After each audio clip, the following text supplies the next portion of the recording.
We continue now at the top of Daf Ches Amud Aleph in Mesechet Kesubos. This is Kesubos Daf 98a.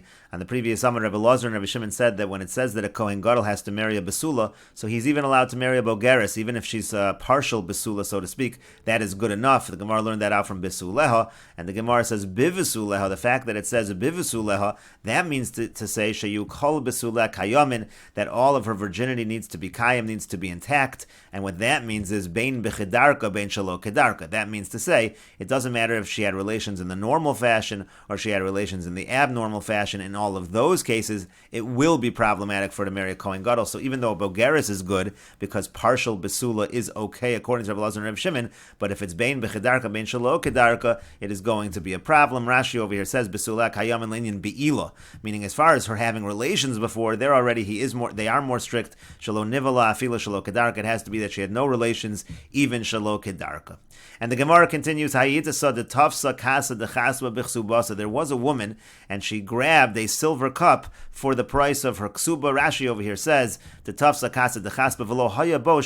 was not really the value of the ksuba. So she took this, and it wasn't the value of the ksuba, katava mizone. So in other words, she took partial, and now she still wanted mizonos. This was the discussion on the previous Amud. What if a woman collects part of her ksuba? Does that now disqualify her from having mizonos? Asoy lekame de Rava, they came before Rava, Amar Luhu liyasmi, and he said to the Yisomim, to the orphans, Zilu havu la mizonos, go ahead, you have to give her mizonos, les dechosh lahad Rebbe Shimon. There is none that are concerned with the opinion of Rebbe Shimon. Rebbe Shimon was the one that said, if she collects partially, she does not get mizonos. We don't hold like that. We don't hold like Rebbe Shimon, damar lo amrin, and mixas kasef kechol kasef, because again, Rebbe Shimon said that we don't say that partial is like the entire thing, so we do not hold like Rebbe Shimon, and we say that she, even though she collected part of it, but we still say that she is entitled to the mizonos. And the idea is that we hold mixas kesef is kechol kesef, so therefore, since she still stands to collect some of the ksuba, she is entitled to the mizonos.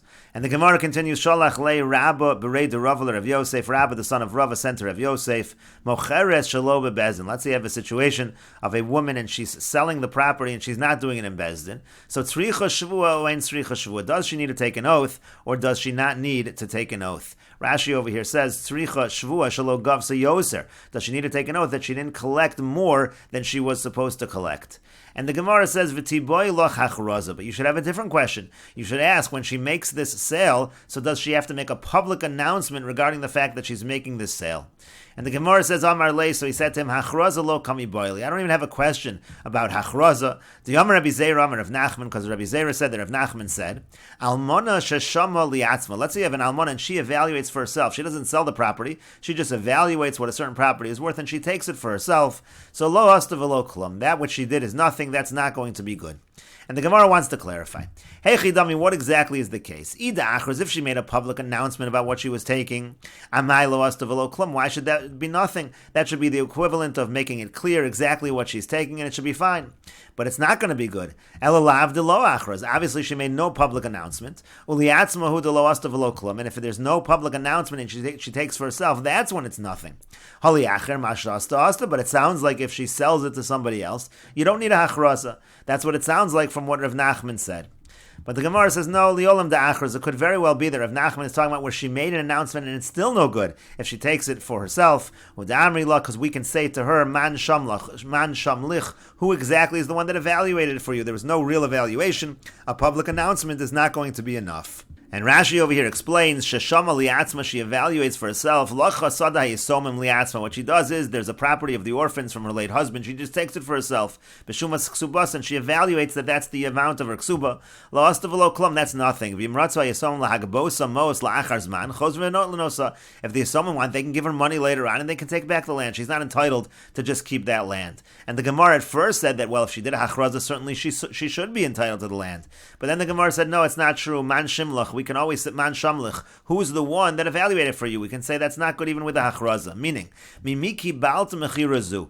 Who did you accept this mechira from? Who sold you this property? Lomi Bezdin. Bezdin never sold you the property. V'lomi yisomim. The orphans never sold you the property. You just took it for yourself.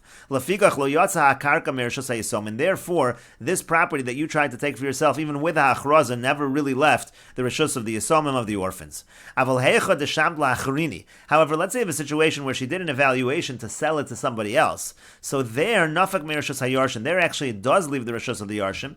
Sharei nasnu lachachamim rishus limchor, because the chachamim gave her rishus to sell. In other words, according to Rashi, the Gemara is making a very simple distinction of what the almana has rishus to do. The almana doesn't have rishus to take for herself, and therefore there's no real sale. It never leaves the yisomim. It is the yisomim's property ultimately. However, the almana does have the right to sell that property. That's something that's within her rights, even though it's not her property, it's the yisomim's property, and therefore in that situation it is going to be effective. And the Gemara continues, Ki haidahu gavra dafkidu gabe kista. You asked me, it was like that story of a certain individual where he had deposited by him the coral of the yisomim of the orphans. Azal shamal nafshe, and he did exactly this. He just evaluated it for himself, to take it for himself. Bi'arba mea zuz, and he said that it's worth 400 zuz. Ayakir, and then it went up in value. Kam b'shismei, and it ended up being 600. So Azal akame de Rabbi Yami. So he came in front of Rabbi Yami, and he wanted to say that profit, that should be his. In other words, he rightfully had taken it. He'll pay the yisomim what it's worth, but he should be able to get the profit. He should pay them 400, and he should keep the 600. So Amar Lei, so he said to him, Man Shamlach, who did this evaluation for you? Again, the same basic idea. Yes, it was deposited by you, and similar to the almana that has a certain amount of control over the property, but that doesn't mean that you can just evaluate it and take it for yourself. And the Gemara concludes, V'hilchasa, and the halacha is, tzricha shvua, that when she does sell it, not in Bezdin, she does need to take an oath to make sure she's not taking more than she is supposed to be taking. Ve'ena tzricha achraza. However, there does not need to be a public announcement in this regard. And the Gemara continues with the Mishnah, Almana shahaisa ksubasa masayim. Let's say you have an almana and she has a ksuba, she's entitled to 200. Umachra shavim mana b'masayim, and she takes some property worth 100 and she sells it for 200. So in terms of the amount of money she has gotten, she has received the 200. O shavim masayim b'mana. Let's say the opposite. Let's say she takes a property worth 200, she sells it for only 100, so she hasn't received the full amount of money, but in terms of property, she got the full amount of money. In both cases, says the Mishnah, niskabla ksubasa, that's considered receiving her ksuba. If either the amount of money she got or the property that she sold was worth her ksuba, that is considered receiving the ksuba. And the Mishnah continues, Haisa ksubasa money. Let's say you have a situation where her ksuba is 100, umachra shava money v'dinor b'money, and she takes a property worth money and a little bit more. It's worth 101 dinar, and she sells it for 100 dinar. So in other words, she sells it for the amount of her ksuba, but she's really taking more property than she is supposed to be taking. So the Mishnah says, machra batal, that sale is batal. Afilu hi omeres achzer dinar liyarshin, and even if she says, I'll return that dinar, I really took an extra dinar property when I went through this, and I'll return it to the yarshim, machra batal, still the sale is nullified, that is not a good sale. And the Gemara and the Mishnah continues. Rabbi Shimon Gamliel Omer, Rabbi Shimon Gamliel says, "Liola machar kayim." No, that sale is actually going to be effective. Ad shetehesham kidei sheteshayer besode bas tisha kabin. Unless she takes so much extra, meaning she sells that for a money, but it's really worth more than a money to the extent that it's so much land that you were able to plant 9 kabin. That's already like an entire area that's a plantable area. So that already is too much land that she took, and that is not going to be effective. And the Mishnah continues, when we're talking about a garden, bas chatzi kav, so then it's the amount of a half a kav, uchedivrei Rabbi Akiva beis rova, and according to Rabbi Akiva, it's the amount of a quarter. Again, these are measurements of what is considered the shear of a gina. Haisa ksubasa arba meo zuz. Let's say you have a wife whose ksuba is 400 zuz. Umachra, so now she sells various properties. Lazeb emana, she sells one property for a money. Velazeb emana, she sells to another person for 100, and she sells a third property as well for a money. Uliachron yafem mana v'dinar b'mana. But then the last property, the fourth property, she sells, and again, it's really a property that's a money and a dinar. That's a little beyond what she's really owed in the ksuba, but she sells it for a money.